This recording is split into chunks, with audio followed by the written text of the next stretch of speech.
예수님의 첫 번 기적, 이런 제목으로 같이 말씀을 나누려고 하는데, 이 성경은 결혼으로 시작해서 결혼으로 끝이 납니다.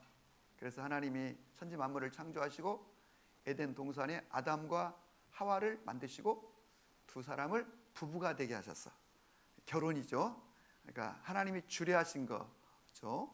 가정을 만드시고 출발한 뒤에 성경은 예수님으로 인해서 구원받은 교회와 그의 백성들을 예수님의 신부로 표현하고 있습니다. 그래서 어린 양의 혼인잔치에 들어가는 일로 성경이 끝이 납니다. 그런데 예수님께서 이 땅에 오셔서 많은 기적을 행하셨습니다.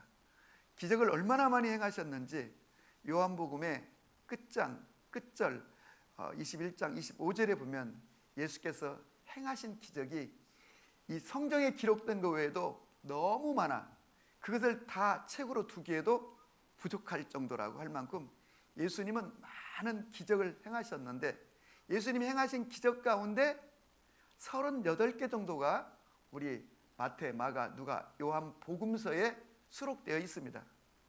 그런데 예수님께서 행하신 그 많은 기적 가운데 이 첫 번째 기적이 오늘 우리가 성경에서 읽은 바로 가나 혼인집 결혼식에서 물로 포도주를 만드는 기적이 예수님이 행하신 첫 번째 기적.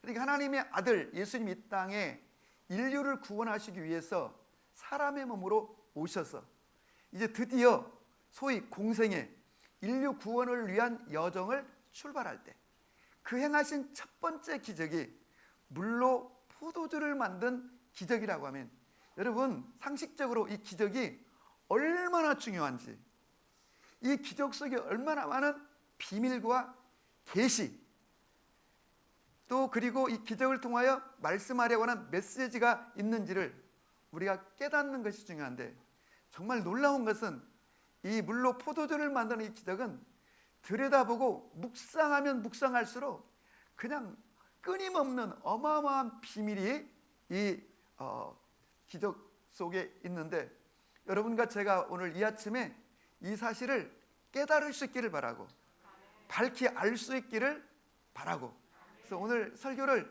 집중해서 주목해서 한번 들여다보시고 들으시기를 주의 이름으로 권합니다. 자, 오늘 이 사건은 가나라는 갈릴리 옆에 작은 마을에서 벌어졌는데, 이거는 예수님이 살고 계시던 나사렛에서 한 6km 정도 떨어져 있으니까 그저 1시간 안팎이면 갈 수 있는 가까운 거리에 있습니다.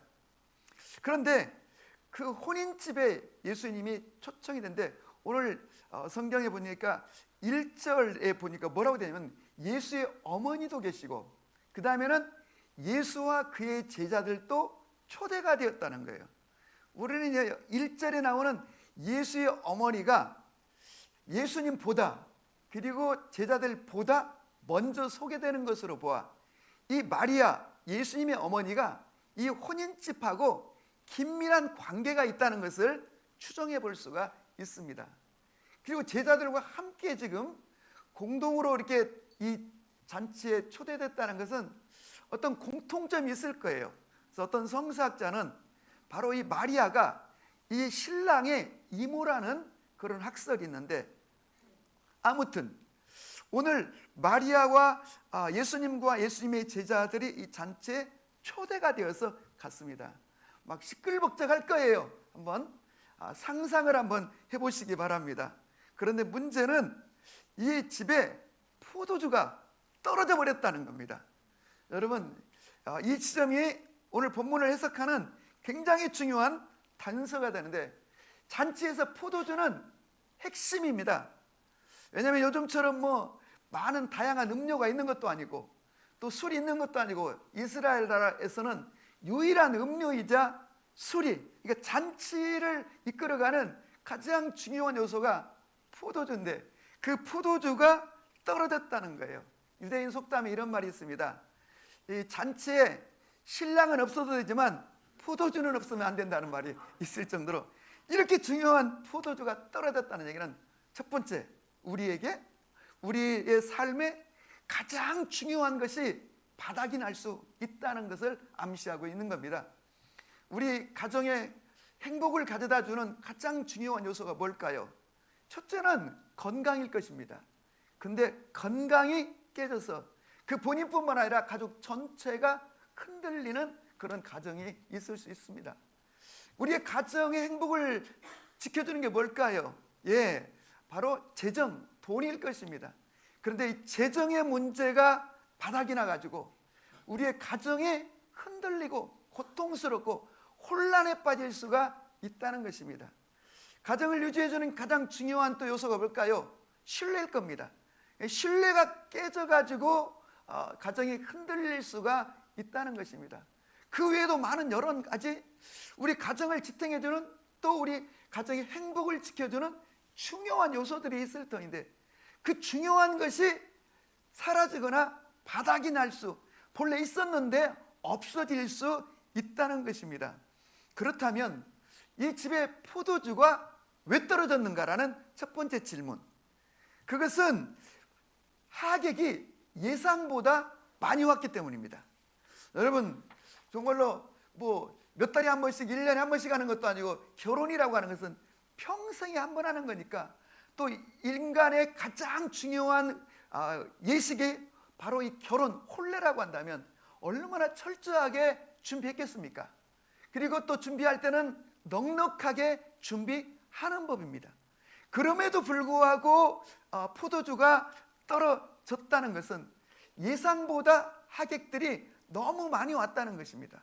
그런데 이 축제의 장소, 노래를 부르고 박수를 치고 축하의 메시지를 하고 춤을 추고 기쁨의 이 장소가 포도주가 떨어지는 순간 갑자기 혼란에 빠지게 되고, 혼란에 빠질 뿐만 아니라 이 장소는 기쁨과 격려와 축복과 그런 춤추는 환희의 장소였지만 원망과 불평과 미움과 갈등의 장소로 순식간에 바뀌게 된다는 건 당연하죠. 첫 번째는 하객들이 말이죠. 지금 잔치에 초대가 되어 왔는데 술이 포도주가 떨어졌다는 얘기는 가만히 있겠습니까?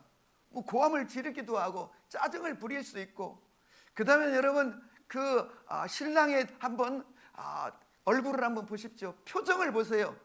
그냥 잔뜩 찌푸린 얼굴로 아버지에게, 어머니에게 불평을 하고 무슨 이런 식으로 준비를 했느냐고 막 짜증 섞인 얘기를 하고, 부모는 또 부모대로 준비하는 사람들에게 또 화를 내고 하면서 이 장소 축복의 자리가 혼란의 자리로 바뀌게 되었다는 것입니다.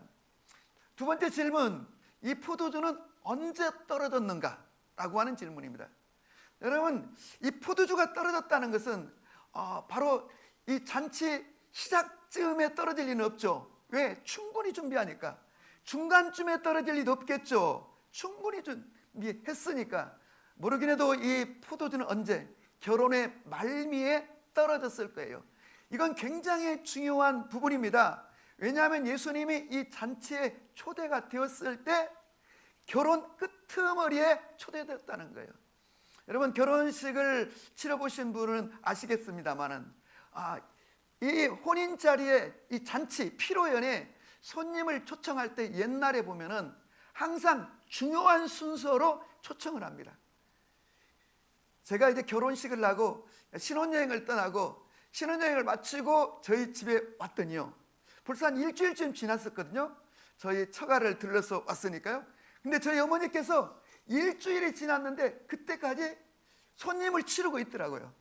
그러니까 중요한 손님부터 이렇게 그룹해서 이제 대접을 하고, 이제 결혼시키고 그 떡 한 조각도 그 술 한 잔도 대접하지 않는다는 또 동네 사람들의 그런 소리 듣고 싶지 않아서 저희 어머니가 막 이웃에까지, 멀리 있는 사람들까지 이래저래 초청을 해서 이렇게 사람들을 초대하는 것을 봤는데, 그런 점에서 예수님은 이 혼인 자리, 이 피로연 언제 초대가 되었는가?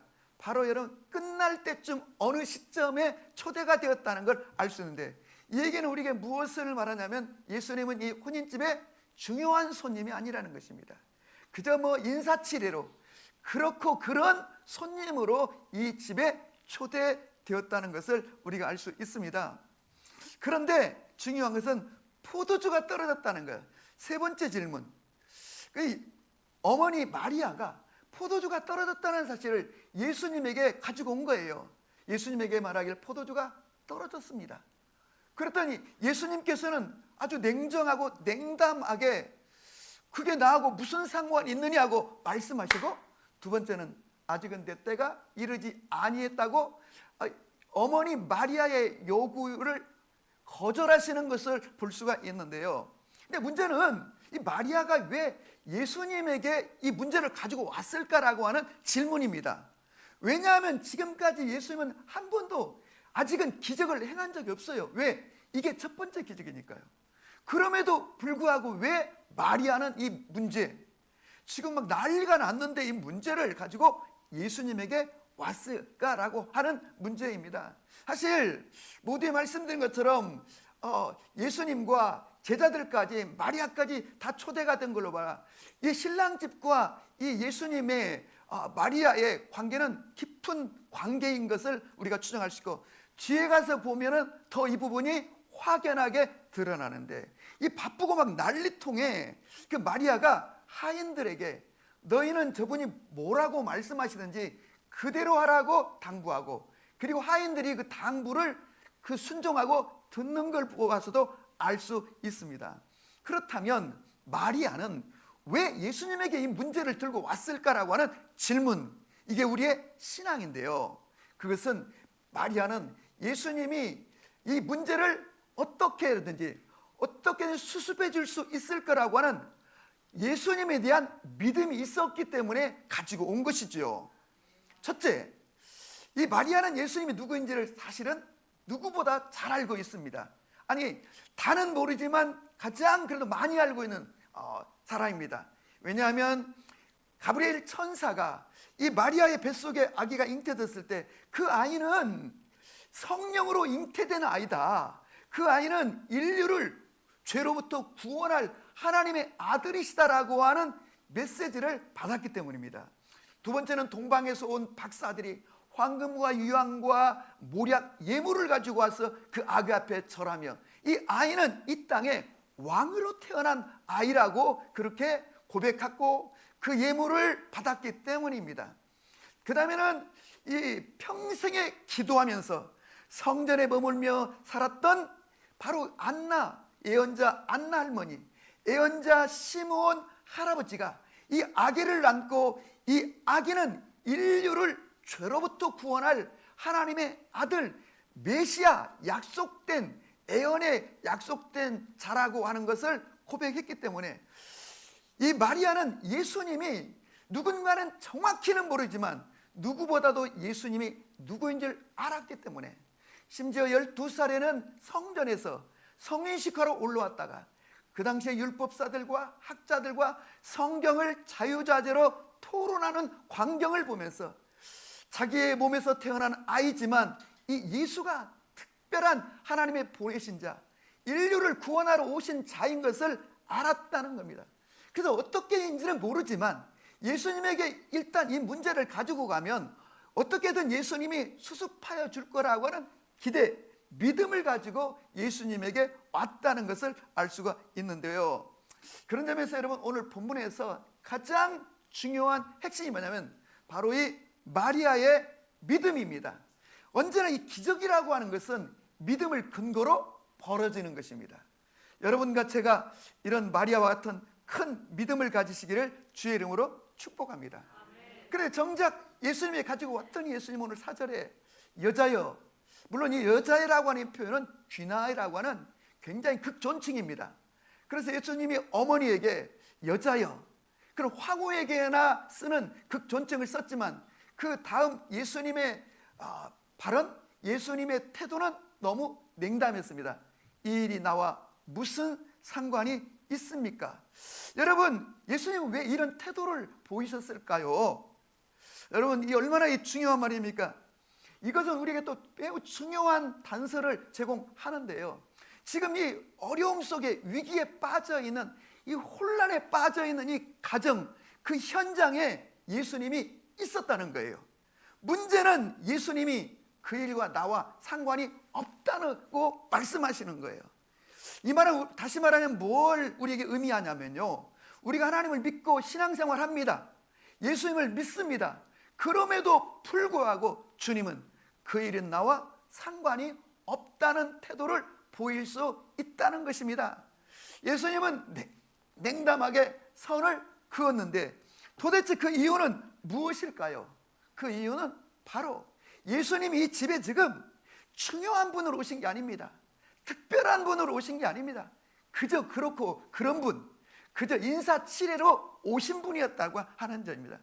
예수님은 어떤 상황, 언제나 누구에게든지 어느 가정에서든지 민족적으로든지 예수님은 가장 중요한 분, 주인으로, 왕으로, 주권자로 서기를 원하신다는 것입니다. 아멘. 그저 그렇고 그런 분, 있으나 마나 한 분이 아니라 나의 생명이요, 이 집의 주인이시오, 이 집의 왕이시오, 이 민족의 통치자라고 하는 그 믿음, 그 믿음이 있어야 되는 거죠. 그때 예수님은 움직이기 시작하는 것을 볼 수 있는데, 또 다른 말로 하면 예수님은 여러 가능성 중에 하나가 되기를 원치 않으신다고 하는 점이에요. 여러분, 포도주가 떨어졌습니다. 우리가 상식적으로 그 포도주를 어딘가에서 구해오면 되지 않겠습니까? 이웃에 가서라도, 아니 뭐 포도주를 파는 데가 있다면 그곳에 가서라도. 그런데 이 많은 포도주를 구하기가 쉽지 않았던 거죠. 그런데 여러분, 예수님께서 마리아 요청을 들고 물로 포도주를 만들어 주든지 해결을 해주면 예수님은 여러 가능성 중에 하나일 뿐이었습니다. 우리 예수님은 여러 가능성 중에 하나가 아니라 예수님은 언제나 우리의 삶에 유일한 가능성이 되기를 원하시고, 그때 예수님은 움직이시는 것을 볼 수가 있습니다. 여러분과 저에게 예수님만이, 주님만이 나를 도우실 수 있습니다. 의사도 세상도 부모도 친척도 누구도 나를 도울 수 없고 주님만이 나를 도울 수 있습니다라고 하는 그 고백이 나오기까지. 그래서 성경을 우리가 보면요, 하나님은 우리의 힘을 빼십니다. 이렇게 힘을 빼고 우리가 꺾이기를 기다리시는 것을 보게 됩니다. 그래서 고린도후서 1장에서는 말하기를, 하나님은 우리를 사도 바울처럼 그렇게 신실하고 충성된 자에게조차도 마치 사망에 이르는 것처럼, 사형 선고를 받은 것처럼 그런 처지에 두셨는데, 그 이유는 자기를 의지하지 말고 죽은 자를 살리시는 하나님만을 의지하게 하려 하심이라고 고백한 것처럼, 여러분과 저의 삶에 주님을, 그런 유일한 그런 가능성, 주님을 우리의 주인으로 섬기시기를 주의 이름으로 축복합니다. 아멘. 그래서 예수님이 이 정말로 힘들고 어려운 상황에 침묵하고 계신 이유는 예수님이 유일한 가능성으로 남으실 때까지, 또 다른 말로는 모든 가능성이 사라질 때까지, 또 다른 말로는 우리의 한계에 도달할 때까지, 아, 여기가 끝인가 보다, 이러다가 완전 주저앉은 거 아닐까, 이러다가 우리의 가정, 나의 삶이, 내 생명이 끝나는 건 아닐까, 이런 한계에 도달하고 그 좌절 가운데 빠질 때까지 예수님은 기다리셔서 우리로 하여금 전적으로 주님만을 의지하게 하시는 분이심을 기억하시기를 바랍니다. 바로 이때 이 마리아의 인식의 변화가 오는 것을 우리가 볼 수 있습니다. 지금까지는 내 몸에서 태어난 그래도 아들이었습니다. 그리고 어머니에게 효도하는 사랑스러운 아들이었습니다. 그래서 이 문제를 사랑스러운 아들에게 가지고 간 것입니다. 그런데 예수님은 이 문제 앞에 냉정하게 이 일은 나와 상관이 없다고 말했을 때, 마리아는 이 아들에 대한 인식, 이 인식의 전환이 오는데, 여러분과 저도 인생을 또 신앙을 하면서 예수님에 대한 인식의 전환이 와야 되는 것입니다. 어느 순간 주님만이 나의 왕이시오, 주님은 나의 주인이시오, 나의 통치자이십니다라고, 나의 생명이라고 하는 인식의 전환이 와야 되는 거죠. 오늘 이 사건 속에 오게 되는 것입니다.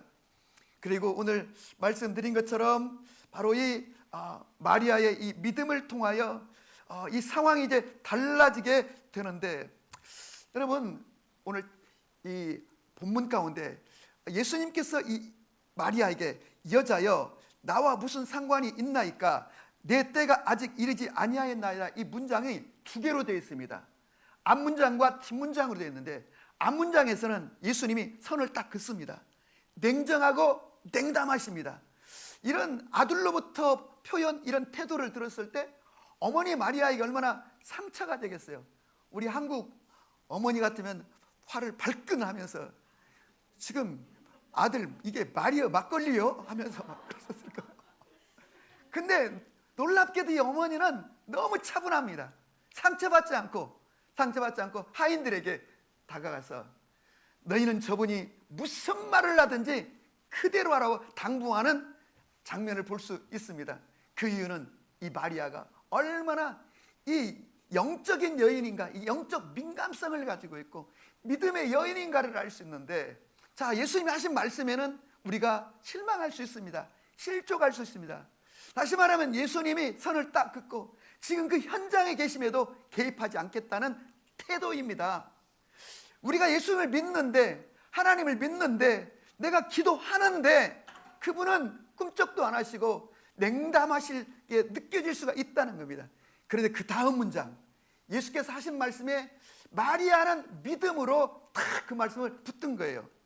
아직은 내 때가 이르지 아니하였나이다. 여러분, 이 말을 좀 더 풀어 말하면 아직은 내 때가 되지 않았다는 얘기는 내 때가 되면 움직이시겠다는 것이고 내 때가 되면 개입하시겠다는 뜻이니까, 그러니까 어머니 마리아는 이 말씀을 붙들고 하인들에게 달려가서 하인들에게 당부하는 광경을 볼 수 있습니다. 여러분, 그런데 중요한 건 이 하인들의 순종인데, 순종이라는 것은 본래가 여러분 그냥 할 수 있는 게 아닙니다. 순종이라는 것은 언제나 믿음을 근거로 하는 것입니다. 믿음이 있는 자만이 순종할 수 있는 거예요. 그렇다면 하인들은 어떻게 순종할 수 있는가? 하인들 속에 믿음이 있었기 때문인데, 어떻게 믿음이 있는가? 오늘 마리아는 그 하인들에게 당부를 할 때 그냥 당부하지 않았을 것입니다. 그 하인들에게 너희는 저분이 무슨 말씀을 하시든지 그대로 해야 된다라고 신신당부했을 뿐만 아니라 예수님이 누구인가를 설명하셨을 것입니다. 저분은 하나님의 아들이시다, 하나님이 보내신 자시다, 저분이 이 문제를 해결해 주실 것이다라고 너무도 확신에 찬 목소리로 그 하인들에게 당부할 때 하인들 속에 믿음이 일어났다고 해석하는 게 맞는 것입니다. 왜냐하면 지금 그 상황에서요, 포도주가 떨어져 지금 난리가 났는데, 여러분 그 예수님께서 이 두세 통이면 보통 한 40리터 50리터 되는 큰 항아리 6개를 채운다는 거, 여러분 이스라엘 나라는 우리가 아는 것처럼 우물이 여기저기 막 흔하게 있는 것이 아니고, 그런데 이 물을 갖다가 여기다 물을 채우는 이 작업이라고 하는 게 이게 결코 쉬운 작업이 아닌데, 지금 바쁘게 어딘가에서 포도주를 구해와야 되는 정말로 이 비상한 상황에서 그 예수님의 말에 순종하고, 그것도 아구까지 채웠다는 얘기는요, 충분히 완전히 순종했다는데, 이 순종이 어디로부터 나왔는가? 바로 하인들 속에 믿음이 있었기 때문인데, 바로 이 믿음은 어머니 마리아로부터 여러분 전달된, 그래서 오늘날도 믿음의 사람 옆에 있으면 그 사람에게도 믿음이 일어나는 것을 볼 수가 있는데, 여러분과 저가 그런 사람이 될 수 있기를 바라며, 나 때문에 내 옆에 있는 사람이, 우리의 자녀가 믿음을 얻을 수 있기를 주님의 이름으로 축복합니다. 아멘. 네. 그랬더니 아귀까지 물을 채웠다는 거예요. 그랬더니 그 물이 변하여 포도주가 되는데, 여러분 도대체 어느 순간에 포도주로 바뀐 걸까? 물을 부었더니 막 붓는 족족 포도주가 된 것일까? 아니면 아기까지 채워지는 순간 포도주가 된 것일까? 아니면 그 항아리에 있는 것을 가지고 가는 순간 포도주가 된 것일까? 우리는 알 수는 없지만 중요한 것은 이 물이 변하여 포도주가 되었다는 이 7절의 말씀은요, 굉장히 중요한 우리에게 메시지가 있는데, 여러분 기억하시기 바랍니다. 이 돌 항아리에 담긴 이 물은 무엇을 말하냐면 율법을 말하는 것입니다. 율법. 6절에 보시면은요, 이 물은 어떤 물이냐면 정결 예식을 하는 물이라고 되어 있습니다. 이 정결 예식이라고 하는 것은 이스라엘 백성들이 밖에 나갔다 오면 손을 씻고 들어가는, 또 그리고 이 물을 뿌리는. 그래서 그럼 왜 씻고 왜 뿌리는 것인가? 세상으로부터 밖에 나가서 더러워진 우리의 몸이, 우리의 마음이 정결하게 된다는 것입니다. 그런데 오늘 여러분, 이 물은 율법을 말하는 것인데, 인간이 죄로부터 정결케 되는 것은 물이 아니라, 율법이 아니라 바로 여러분 포도주 피라는 것입니다. 마태복음 26장에 보면, 우리 여기 오른쪽에도 성창식 하는 데에 보시면은 예수께서 제자들에게 포도주를 잔을 나누시며 너희가 마셔라, 이것은 내 피니 우리를 죄와 저주로부터 구원하실 생명의 피라고 말씀하는 것을 우리가 알 수가 있습니다. 아멘. 그래서 오늘 중요한 본문의 이 사건의 메시지는, 기독교 복음의 핵심 중에 핵심인 바로 인간은 바로 율법으로 정결케 물로 되는 것이 아니라 바로 포도주로, 예수의 피로 우리가 죄와 저주로부터 정결케 되는 줄로 믿으시기를 주의 이름으로 축복합니다. 그랬더니 이것을 떠다 주어라 했더니 떠다 주는데, 이 포도주가 이전에 지금까지 먹었던 이 포도주와는 비교할 수 없는 그런 맛있는 포도주가 되어서 그 연회를 주관하는 연회장이 깜짝 놀라 신랑이 말하기를, 보통 잔치집에 가면 처음에는 좋은 포도주 내놨다가 나중에 사람들이 좀 취하면 막 그냥 별 볼 일 없는 이 포도주를 제공하는 법인데, 어떻게 이 집은 지금까지 먹은 포도주와는 비교할 수 없는 포도주를 어디다 두었다 이제 가지고 왔냐고. 여러분, 그 포도주는 맛만 특별한 것이 아니라 빛깔도 끝내주는, 이 포도주의 빛깔도 막 끝내주는 찬란한 그런 빛깔일 뿐만 아니라 그 향기는 또 말할 것 없이 다 코끝에 스미는 그 포도주의 향, 빛깔, 그리고 맛, 정말로 놀라운 이런 포도주를 갖다 주었다는 것입니다. 여러분, 포도주에는 엄청난 값이 있습니다.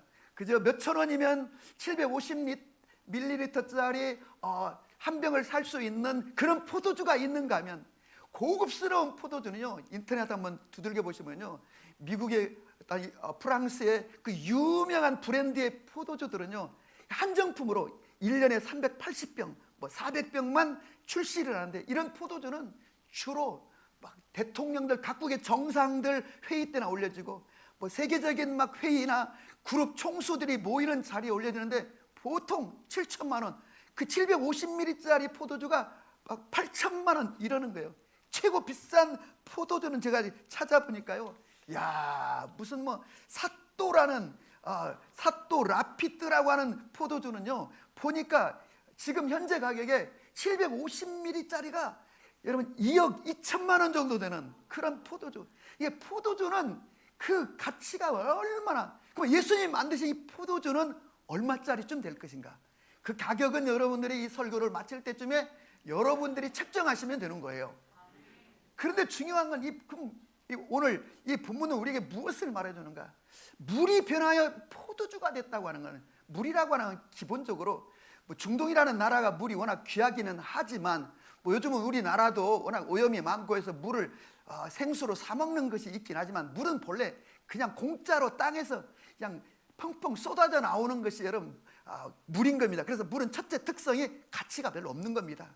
둘째, 물은 빛깔이 없는 겁니다. 셋째, 물은 특별한 맛이 있는 게 아닙니다. 여러분, 물은 넷째, 향기가 있는 게 아닙니다.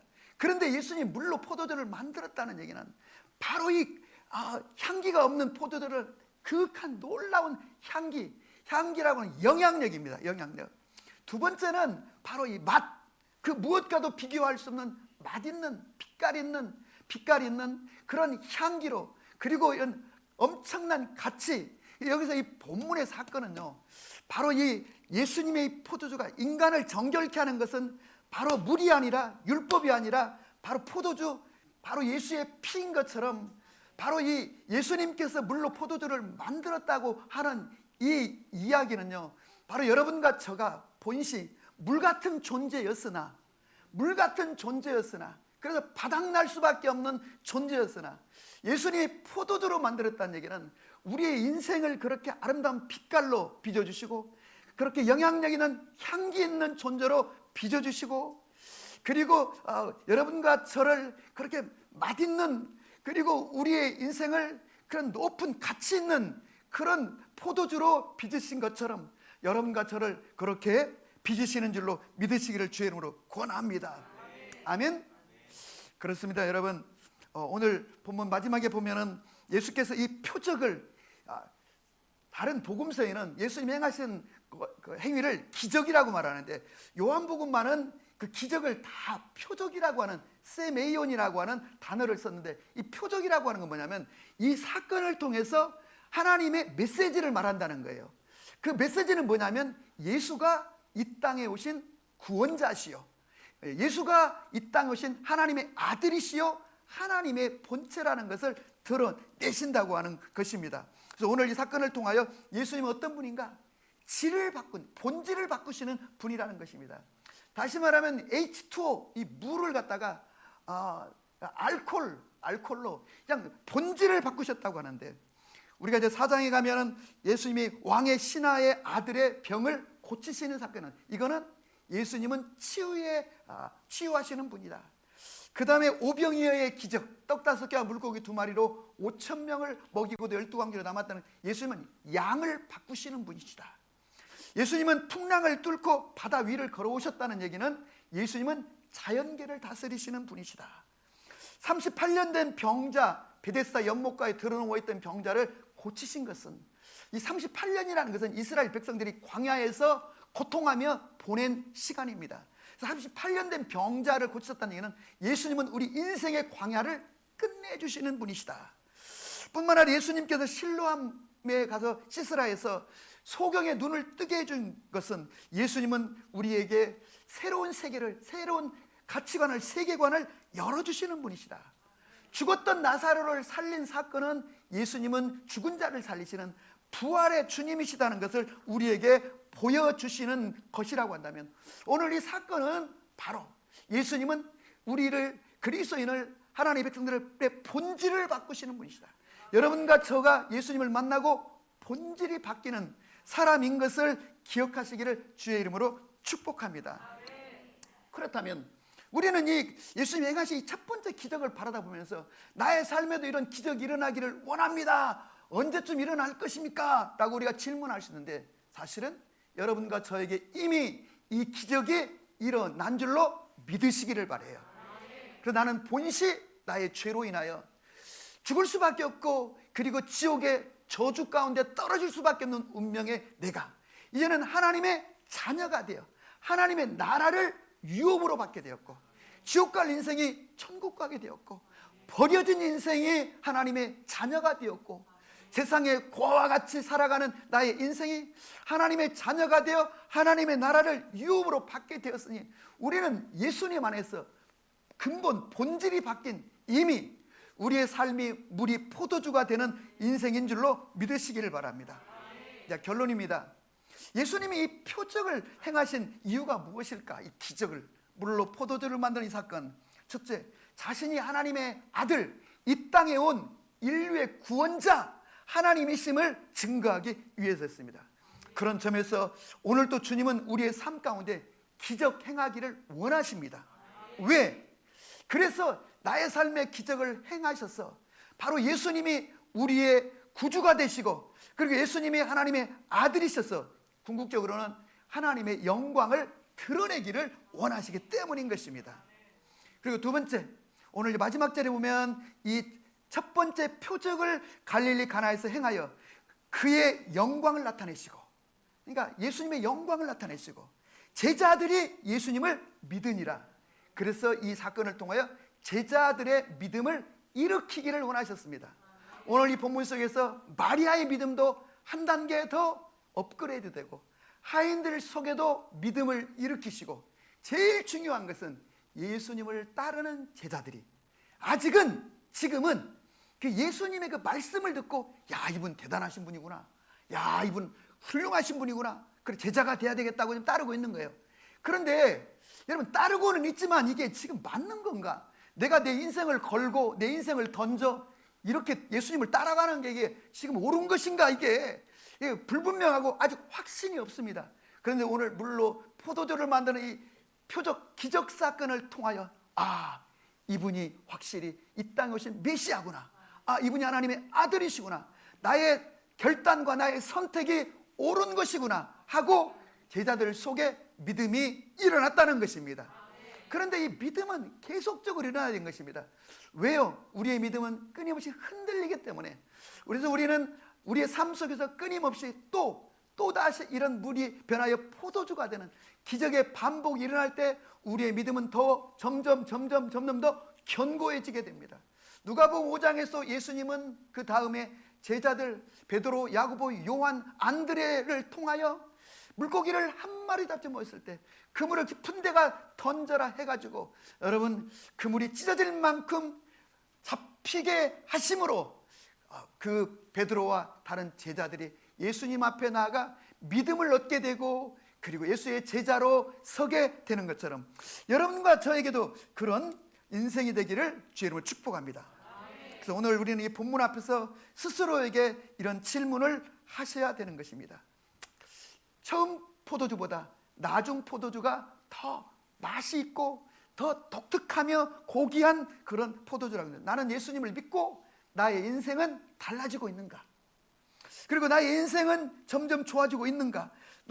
나는 본질적으로 그리스도 안에서 변화되었는가라고 하는 질문을 하셔야 하는 겁니다. 하나님은 오늘 또 우리의 삶 가운데 기적을 일으키시기를 원하시는데, 여러분과 제가 기적의 통로가 되어 내 주변에 있는 사람들이 나를 통하여 믿음을 얻고 예수님을 만나는 역사가 있도록 그렇게 쓰임받는 우리의 삶이 되기를 주님의 이름으로 축복합니다. 오늘 본문의 핵심의 주제, 예수님께서 언제 개입하시는가? 우리가 한계점에 도달했을 때, 그리고 예수님의 유일한 대안이 되었을 때, 주님은 우리의 삶 가운데 오늘도 기적 행하기를 기뻐하시는 것을 알고, 2025년 지금 내가 서 있는 위치가 어떠하든지 간에 이 어려운 시간을 통과하고 결국은 살아계서 지금도 나와 함께 하시는 예수님을 통하여서 물이 변화의 포도주가 되는 역사가 있기를 주님의 이름으로 축복합니다. 아멘.